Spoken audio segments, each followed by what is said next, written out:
Hello दोस्तों, आज हम एक्सप्लेन करने वाले हैं फुटेज मूवी को। इसकी कहानी एक कपल के इर्द गिर्द घूमती है। इन्हें अपने पड़ोस में रहने वाली एक औरत पर शक है। उसकी इन्वेस्टिगेशन इनकी लाइफ को खतरे में डाल देती है। कौन है यह औरत और क्या चाहती है, चलिए जानते हैं। फिल्म कोरोना महामारी के दौरान दिखाई गई है। मूवी में कैरेक्टर के नाम नहीं बताए गए हैं, तो मैं इनके रियल नाम से ही बुलाऊंगा। गायत्री और विशाख लिव इन में रहते हैं। दोनों अपने अपने कैमरे से सुनसान और भूतिया जगहों के रहस्यों को उजागर करने के लिए रिकॉर्डिंग करके अपने पहले विशाख की वीडियो रिकॉर्डिंग को दिखाया जाता है। विशाख अपने पड़ोसियों के घर में ताक झांक कर रहा है। थोड़ी देर बाद विशाख गायत्री के साथ इंटीमेट हो जाता है। अगले दिन वो लोग ब्लॉग बनाने के लिए निकल जाते हैं और रास्ते में एक चाय की दुकान पर रुकते हैं। गायत्री कहती है, लगता है आज बाबा का मूड ठीक नहीं है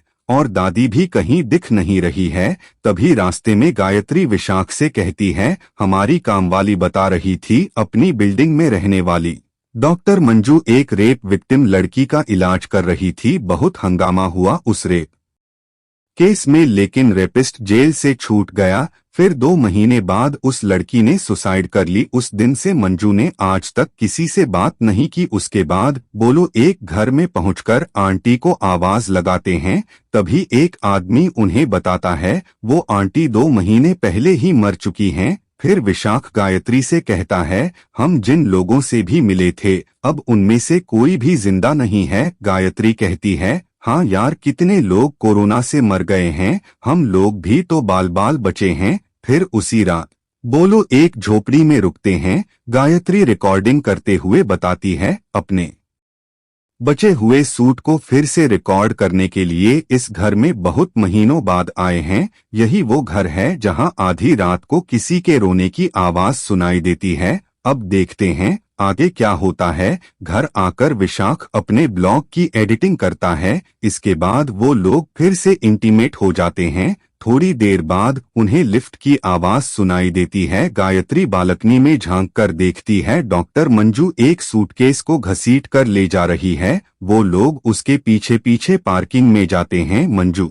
सूटकेस को अपनी गाड़ी में रखकर वहां से चली जाती है। वो दोनों उसके पीछे पीछे जंगल पहुंच जाते हैं। विशाख कहता है, हम लोग अलग अलग जाकर देखेंगे और 10 मिनट बाद यहीं आकर मिलते हैं। थोड़ी देर बाद मंजू एक लड़की को धक्का मारकर अपनी गाड़ी में बिठाते हैं और फिर वहां से चली जाती है। सुबह होते ही विशाख देखता है मंजू उस लड़की को नाव में बैठाकर नदी के दूसरी तरफ ले जाती है। विशाख अपनी जैकेट को वहीं उतार कर लकड़ी के सहारे नदी की दूसरी तरफ पहुंच जाता है, जहां उसे एक टूटी शिप दिखाई देती है। उस शिप में एक लड़की बंधी हुई है। विशाख उसके पास जाता है। लड़की उससे कहती है, मुझसे गलती हो गई है, मुझे जाने दो। विशाख उसे खोलकर अपने साथ वहां से भगा लाता है, लेकिन मंजू उसे देख लेती है और उन लोगों के पीछे पीछे जाकर उन्हें बुरी तरह से पीटती है। विशाख के ब्लॉग की रिकॉर्डिंग यहीं खत्म हो जाती है। अब गायत्री के ब्लॉग का दिखाया जाता है, जिसमें कुछ सीन विशाख के वीडियो से पहले शूट किए गए थे। वो अपने ब्लॉग में बताती है, विशाख को पता नहीं कैसे मुझसे प्यार हो गया, लेकिन मैं सबसे ज्यादा खुद से प्यार करती थी, पर अब खुद से ज्यादा विशाख से प्यार हो गया है। अगले दिन काम वाली रानी उनसे कहती है, तुम दोनों को मेरे हाथ का खाना अच्छी है। उस घर में एक लड़की रहती थी। शादी के बाद उसे एक बच्ची हुई, लेकिन ना तो वो लड़की ठीक से सो पा रही थी और ना ही अपनी बच्ची की देखभाल सही से कर पा रही थी। नामकरण वाले दिन उसने अपनी बच्ची का गला दबा दिया। इसके बाद वह पागल हो गई। फिर बच्ची को मारने के पछतावे में उसने सुसाइड कर ली, लेकिन मैंने आज तक रोने की आवाज नहीं सुनी। फिर वो लोग वहां से चले जाते हैं और रास्ते में गायत्री को मैसेज आता है, कोरोना की वजह से देश में लॉकडाउन लग गया है। घर आकर विशाख रानी को फोन करके कहता है, लॉकडाउन लग गया है, इसलिए हमारी सोसाइटी में बाहर वाले को आने नहीं दे रहे हैं। थोड़ी देर बाद वो लोग इंटीमेट हो जाते हैं। कुछ महीनों बाद लॉकडाउन खुल जाता है। रानी खाना बनाकर पर्चियां के कुछ टुकड़े डस्टबिन में डाल देती है। गायत्री पूछती है, यह पर्चियां कैसी हैं? रानी उसे बताती है, यह पर्चियां मंजू की हैं। मैं उससे कुछ भी बोलती हूँ वो कभी नहीं बोलती है, बस लिखकर ही बात करती है। आंटी के जाने के बाद गायत्री विसा को पर्च दिखाते हुए कहती है, आखिर यह औरत कौन है जो अपनी कामवाली से भी बात नहीं करती है? मैं तो पता लगाकर ही रहूंगी। फिर उसी शाम वो रानी से मंजू के बारे में पूछती है। रानी बताती है, मैंने सुना है वह पहले डॉक्टर थी, वह अकेली रहती है, लेकिन घाती 2 लोगों के जितना है। कभी कभी मुझे लगता है उसके साथ कोई और भी रहता है। अगले सीन में गायत्री विशाख से कहती है, मुझे लगता है मंजू कुछ छुपा रही है, हमें उसके फ्लैट में जाकर देखना चाहिए। फिर गायत्री रानी से कहती है, बस मुझे फ्लैट में 2 मिनट के लिए जाने दो, मैं सब पता कर लूंगी। रानी कहती है, पागल हो क्या? अगर मंजू को पता चला तो मेरी नौकरी चली जाएगी। गायत्री फिर से कहती है, कल मेरा टैटू बनाने वाला आ रहा है, मैं आपके भी बनवा दूंगी। अगले दिन मंजू जब घर पर नहीं होती है तो रानी इन्हें फोन करके फ्लैट में बुला लेती है। यह लोग छानबीन शुरू कर देते हैं।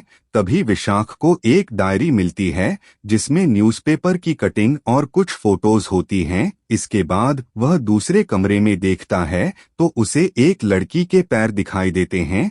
तभी मंजू वहां आ जाती है और यह लोग छिप जाते हैं। मंजू के कमरे में जाते ही यह लोग फ्लैट से बाहर आ जाते हैं और अपने फ्लैट में आकर वीडियो रिकॉर्डिंग देखने लगते हैं। गायत्री कहती है, यह तो किसी लड़की के पैर लग रहे हैं।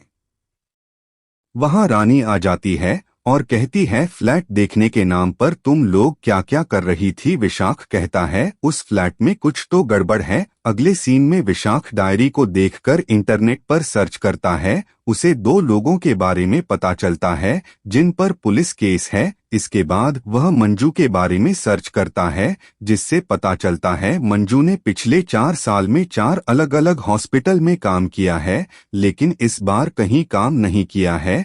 फिर गायत्री डायरी को पढ़ते हुए एक चीज नोटिस करती है जिसके बारे में सर्च करने पर उन्हें पता चलता है मेडिकल ऑफिसर की गलती की वजह से एक हॉस्पिटल में 7 बच्चों की मौत हुई थी। अब हम वही सीन देखते हैं। यह लोग पार्किंग में मंजू का पीछा कर रहे होते हैं और विशाख चुपके से मंजू की कार में ट्रैकर लगा देता है। मंजू कार में सूटकेस रखकर वहां से चली जाती है और यह लोग उसका पीछा करते हुए जंगल में पहुंच जाते हैं। इसके बाद यह लोग मंजू को ढूंढने के लिए अलग अलग निकल जाते हैं। एक लड़की मंजू की कार से बाहर निकल आती है, लेकिन मंजू उसे पीटते हुए कार में फिर से धकेल देती है और कार लेकर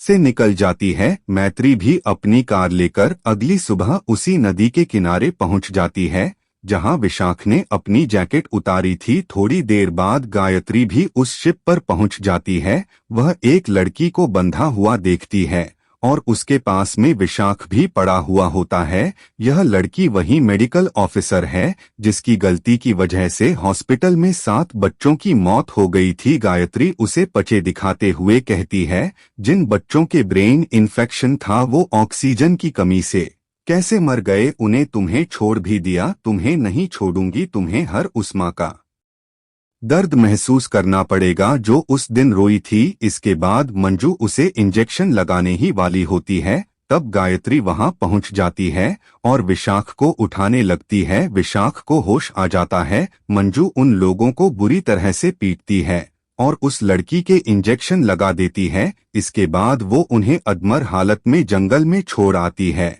और यह मूवी यहीं खत्म हो जाती है। आपको यह मूवी कैसी लगी कमेंट बॉक्स में जरूर बताएं। तब तक के लिए वीडियो को लाइक करें और आने वाली नई नई वेब सीरीज मूवीज का एक्सप्लेनेशन देखने के लिए हमारे चैनल को सब्सक्राइब करना बिल्कुल ना भूलें।